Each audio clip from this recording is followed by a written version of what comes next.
Саламатсыздар ма оқушылар? Саламатсыз ба? Отырыңдар, қарайсыздар. Сыныпта бәріміз түгелміз ба? Иә. Онда бүгінгі сабағымызды бастаймыз балалар. Бүгінгі сабақты бастамас бұрын үй тапсырмасын еске түсіріп алайық, иә? Балалар, үйге біз су ресурстары және адам тақырыбын бердік. Су ресурстарының маңыздылығы, оның табиғаттағы қоғамдағы пайдаланылып жатқан су ресурстары жайында түсінік береміз. Ал енді біз балалар үй тапсырмасын біз сандар сөйлейді әдісі арқылы сұрап аламыз. Қазір бізде ұяшықта сандарымыз шығады. Әр топтан қол көтеріп, сандарды таңдау барысында жауап береміз. Түсінікті ме балалар? Ал балалар, ұяшықта сандар берілген 8 санға дейін. Кім қай ұяшықты таңдайды? Иә, еркайым. Қай ұяшық? 2 санын таңдады. Қазір біз 2 санын көрейікші. Қандай сұрақ келіпті бізге? Қазақстан аумағындағы мұздықтардың саны. Елімізде қанша мұздық бар екен? 270-ден астам мұздықтар бар екен балалар. Түсінікті ма? Жарайсың, отыра ғой. Ал енді келесі ұяшықты кім таңдайды?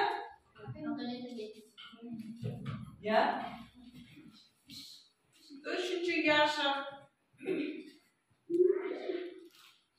Судың тіршілік үшін маңызы. Су адамдар үшін де, жануарлар үшін де маңызды. Күнделікті өмірде де біз суды көптеп қажет етеміз. Адам өмірі үшін өте маңызды. Су тіршілік көзі. Жақсы, отыра ғой. Балалар осымен біз үй тапсырмасын сұрап алды. Енді біз бүгінгі жаңа тақырыппен онда балалар біз бүгінгі жаңа сабағымызды бастайық. Біздің жаңа сабағымыз бүгін дүниежүзілік мұхиттың географиялық жағдайы. Біздің оқу мақсатымыз дүниежүзілік мұхиттың құрамын, географиялық жағдайына сипаттаймыз. Және мұхит және оның құрамдас бөліктерін жоспар бойынша сипаттама береміз. Біз қазір балалар жалпы дүние жүзіндегі гидросфера тарауын өтіп жатырмыз. Дүние жүзіндегі су айналымын. Ал енді сендер кішкене бейне жазбаға мұқият тыңдап көңіл қойыңдар. Ары қарай жаңа сабақты бастаймыз.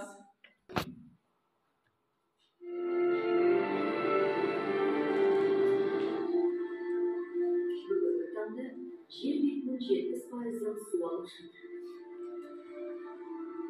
Бірақ 4,5 миллиард жыл бұрын жер бетінде су мүлде болмаған. Ғаламшардың сол уақытта тым ыстық болатын. Ондай ыстықта судың сұйық күйде кездесуі мүмкін емес. Бірақ жер ядросында оттегі мен сутек атомдары қосылып, газ күйіндегі су түзе бастаған. Атқылай бастаған мыңдаған жанартаудың арқасында жиналған су буы атмосфераға тарады. Келесі миллиард жыл бойы ғаламшар беті біртіндеп суыды. Температураның төмендеуі будың жауын бұлттарының айналуына алып келді.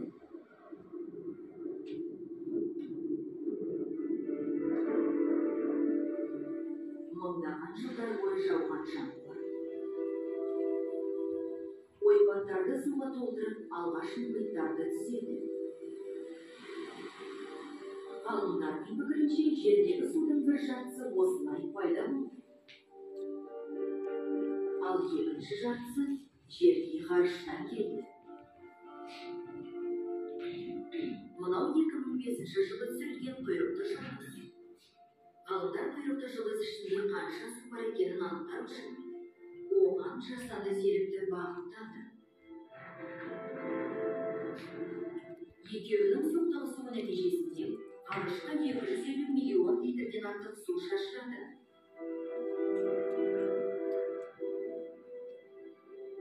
Алғашқы жылдарда жер бетіне мыңдаған осындай құйрықты жұлдыздар келіп түскен.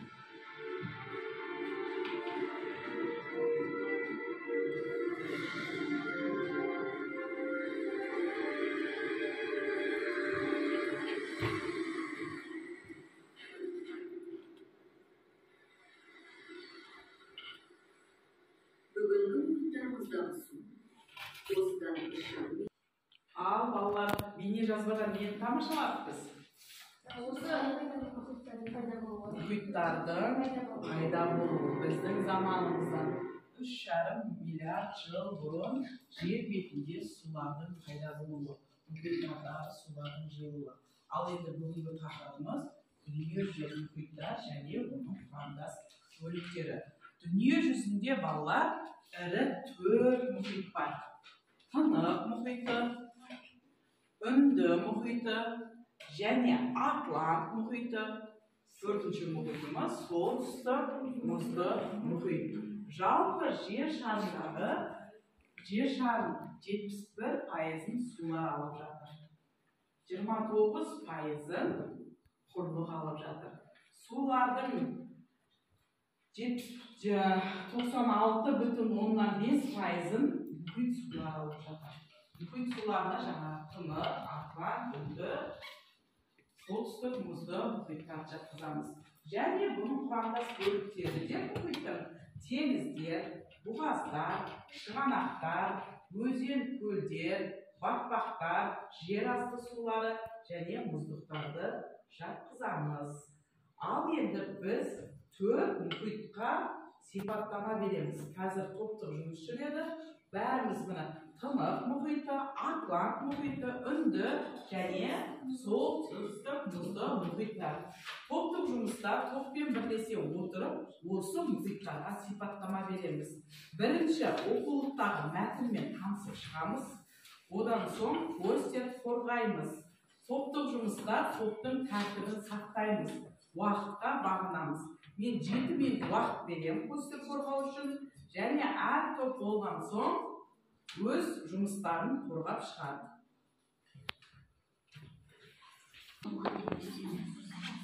Бәріміз сендер Үнді мұхиты жайында сипаттама бересіздер.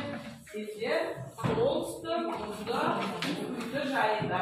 Балалар 7 минут уақыт беріледі. Мен балалар бір минут қарайшы қана. Мен бүгінгі сабақты сендерді теңіз жұлдыздарымен бағалаймын. Жаңағы үй тапсырмасына жауап берген, жақсы жауап берген оқушыларды бағалап отырамын. Түсінікті ма? Назым, Айлықхан, бұл жерде Ақерке және Бибайша, және Ержәлем және Бақдәулет. Балалар, топтық жұмысты аяқтаймыз. Бізге берілген 7 минут уақытымыз бітті. Енді топта өз мәліметтерімен бізді таныстырады бізге. Қандай топтайын? Ал балалар, Үнді мұхиты дайын екен. Үнді мұхиты жайында мәліметті тыңдаймыз. Басқа топтар мұқият тыңдап отырамыз.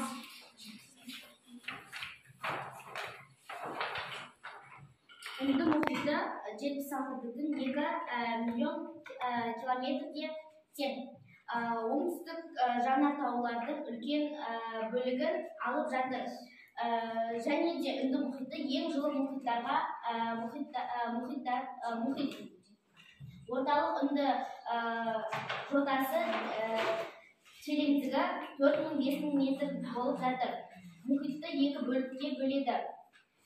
Және бұл мұхитқа әртүрлі жанартаулар беделдері мен 2 терең шұңғыма Ява 7729 метр және батыс Австралия 5000 және 6,5 метрге тән.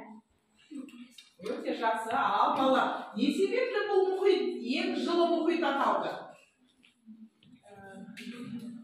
Себебі ол жанартаулар экватор сызығындағы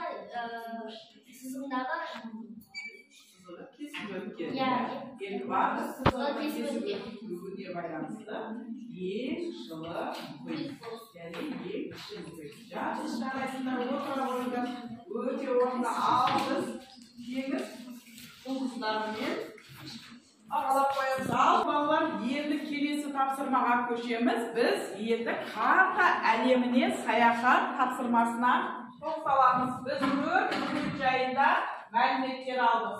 Енді осы картамен әр топтан бір оқушы шықсыншы. Осы төрт мұхиттармен біз саяхат жасаймыз. Қай аралға барғымыз келеді, қай материкке барғымыз келеді, ал бардан өткеле ғой. Мына жерден бір кемемізді аламыз. Ал солтүстік мұзды мұхиттан Тынық мұхитқа қарай жол тартайықшы.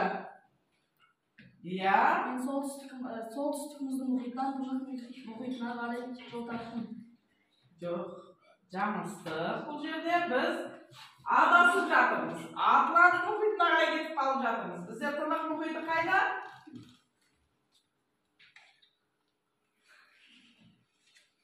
Ал Атлант солтүстік мұзды мұхитынан міне өте орынды Тынық мұхитына қарай жол тарттық балалар. Тынық мұхиты Евразия материгін, Австралия материктерін шайып жатыр. Және де солтүстік, оңтүстік Америка материктерін шайып жатыр. Қалай, біздің саяхатымыз ұнады ма? Саяхат барысында адастық, біз Тынық мұхиты деп басқа мұхиттарға қарай жол тартып кеттік. Жақсы, жарайсың, отыра ғой. Ал келесі кім саяхаттайды? Мен осы Атлант мұхитынан Үнді мұхитына саяхат жасағым келіп тұр. Жарайды, міне ал онда кемемізді алып. Мен Атлант мұхитынан Үнді мұхитына саяхат жасағым. Барысында Үнді мұхитына келдім. Өте орынды, жарайсың. Жақсы, отыра ғой. Ал келесі. Иә, Бибайша. Саяхат жасаған оқушыларымызды біз бағалап қояйық. Мен солтүстік мұзды мұхитынан Атлант мұхитына Маржан. Мен солтүстік мұзды мұхитынан Атлант мұхитына қарай оңтүстікке бағытталамын. Өте орынды. Атлант мұхитынан көріңдерші, бағыты дұрыс па екен? Адасып жатқан жоқ па?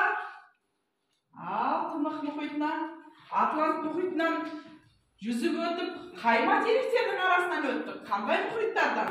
Мынау біздің Атлант мұхиты. Тынық мұхитына қарай қандай бағыттарда? Үнді мұхитынан кесіп өттік. Одан қай материк? Австралия материктерін және мұхитты аралдардың арасымен кезіп өттік. Саяхат ұнады ма? Жарайсың. Міне, бағалауды аламыз, кәне балалар.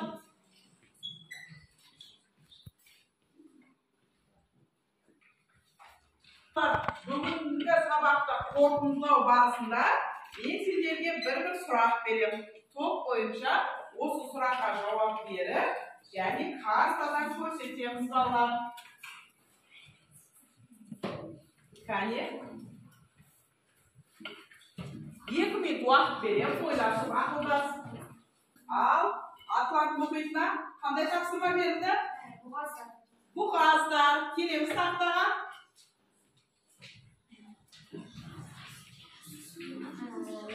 Бұл бұғаздар дегеніміз екі жағынан да құрылықтың жағалары қысып тұрған су айдынының бір бөлігін бұғаз деп атайды. Және де Қандай бұғазды білеміз? Картадан көрсетіп берейікші бұғаздар. Иә, бұл жерде Магеллан бұғазы бар. Өте орынды, жарайсың. Оңтүстік Америка материгінде Магеллан бұғазы бар екен. Өте орынды. Ал, келесі.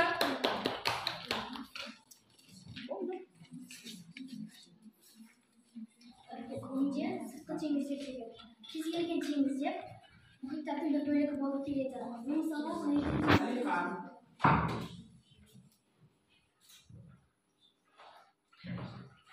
Кішкене қайықтарды төмен жылжыта салайық.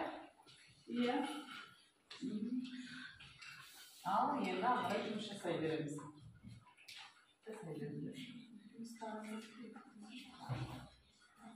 Бүгін осымен сабағымызды аяқтаймыз. Үйде мұхиттарымызды, құрлық суларын, сыртқы теңіздерімізді кескін картаға түсіріп келеміз. Және бүгінгі сабаққа кері байланыс береміз.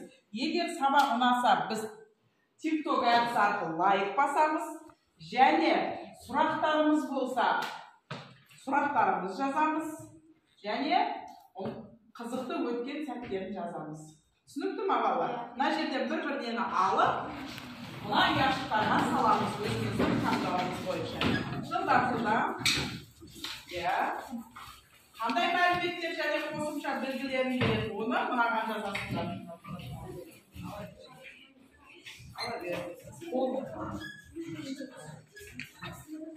Тез жылдамдатайық.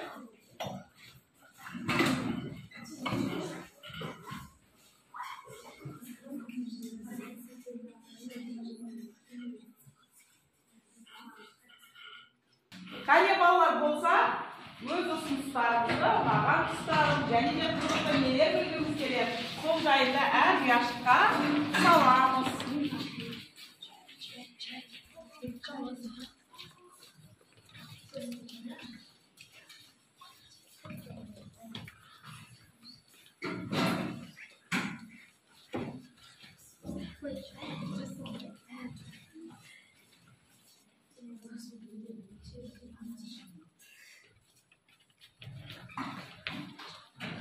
Осымен біздің сабағымыз аяқталды. Сау болыңдар.